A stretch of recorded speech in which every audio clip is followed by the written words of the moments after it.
El tema de la elección en Estados Unidos se ha ido intensificando en interés, me parece, en los cambios, las transformaciones tan rápidas y profundas que hemos visto en las últimas semanas, con una serie de noticias que han, ya lo sabemos hoy por las encuestas, tenido un impacto real en la dinámica de esta contienda. Le agradezco, como siempre, a Carlos Díaz Rosillo, exdirector de Políticas Públicas de la Casa Blanca durante la administración del expresidente Donald Trump, que nos acompañe hoy aquí en tiempo real. Querido Carlos, porque nos vimos en Milwaukee durante la Convención Nacional Republicana, la inercia, la unión, el tono de esa convención, el momento justo después del intento de asesinato contra Donald Trump, pues sugería que a pesar del tiempo que falta de aquí a la elección, Donald Trump estaba en una posición inmejorable, difícil de vulnerar.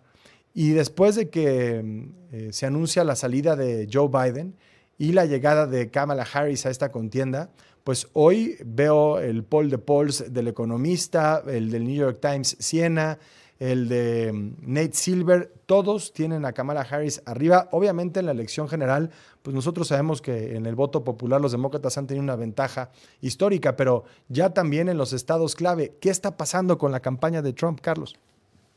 Bueno, como bien dices, cuando conversamos hace un mes se veía difícil que no ganase Donald Trump, pero como te comenté en ese momento, en la política un mes es una eternidad y faltaban 3 meses y medio para la elección. Cierto. Y tuvimos un mes verdaderamente intenso en la campaña presidencial. Yo creo que si tenemos esta conversación la semana que viene, vamos a ver aún mayor diferencia entre ambas campañas, porque siempre después de la convención el candidato o la candidata repunta un poco.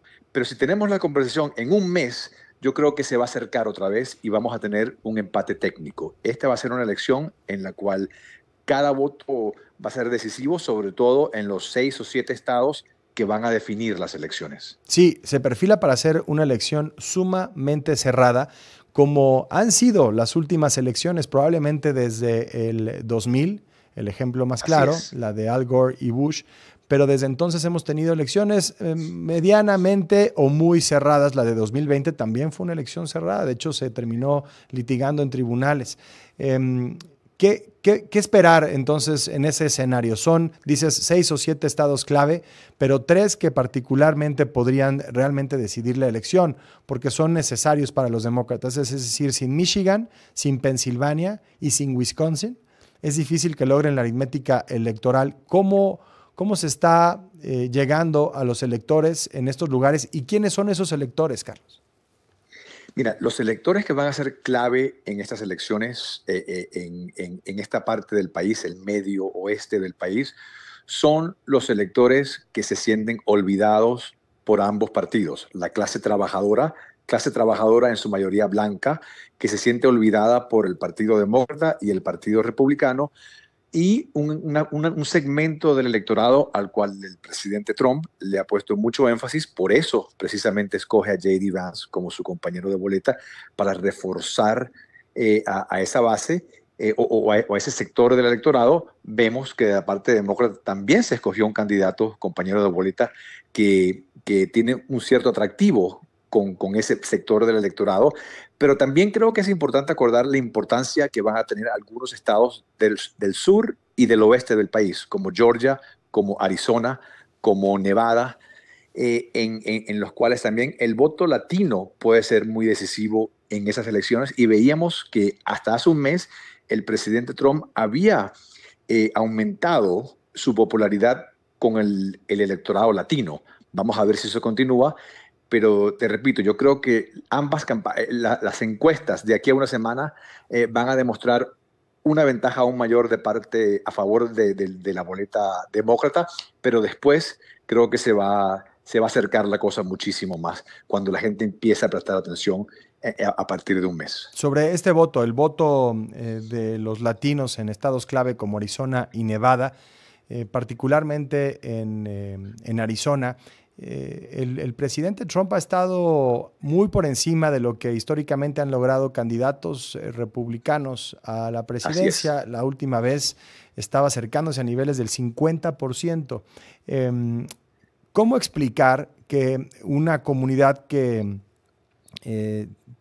entiende la migración como un tema casi de identidad, no necesariamente una prioridad electoral, porque ahí viene la economía, viene el empleo, muchísimos otros temas, pero sí como un tema de identidad, quiera y respalde un proyecto que es, pues, francamente anti-inmigrante? No solo migración indocumentada. Durante la administración Trump también se limitaron las rutas legales para emigrar hacia Estados Unidos, Carlos.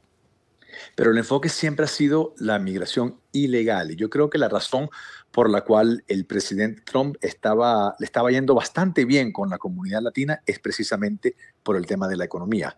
Puede que a muchos votantes no les gusta la manera en que se refiere cuando habla del tema de migración, pero sí le gustaba el estado de la economía cuando era presidente. Y ahí es donde la campaña tiene que tener mucha disciplina y enfocarse mucho en el tema de la economía, de cuál va a ser el proyecto del presidente para que mejore la economía y también, obviamente, seguir tocando el tema de migración, resaltando la crisis en la frontera y cómo va a ser para frenar la migración ilegal. Y por eso la disciplina en la campaña va a ser muy, muy importante del lado republicano.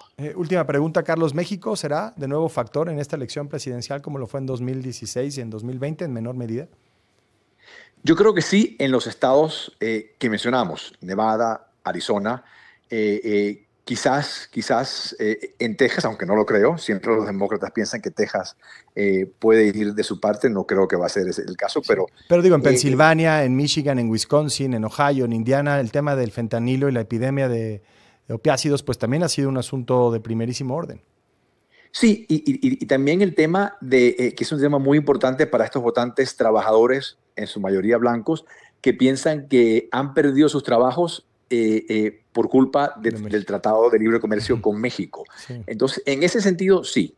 Creo que va a ser un tema importante, pero no tan importante como lo va a ser en las zonas fronterizas. Es cierto. Pues, querido Carlos Díaz Rosillo, la próxima semana, como bien dices, Convención Demócrata en Chicago. Ya con esto cerramos lo que sería el ciclo preparativo, ya oficialmente los dos candidatos, la y el candidato, y enfrentarán entonces a estas dos figuras en un debate el 10 de septiembre. El primero entre ellos dos, y ahí sí, la recta final. Todavía falta, pero pues estamos ya en eso. Muchas gracias. Gracias, buenas tardes a Carlos Díaz Rosillo. Pues interesante cómo se va calentando allá la elección en Estados Unidos. La próxima semana estaremos en Chicago transmitiendo para Grupo Fórmula, por supuesto, transmitiendo el noticiero en punto de N+, a través de las estrellas, siguiendo a detalle y ofreciéndole una cobertura la más completa, con el acceso a todas las voces más importantes. Entrevistamos en N+, en Televisa Univisión a Joe Biden, lo hicimos antes con Donald Trump. Seguiremos en ese compromiso porque es una elección verdaderamente importante para nuestro país y para nuestras audiencias de uno y otro lado de la frontera.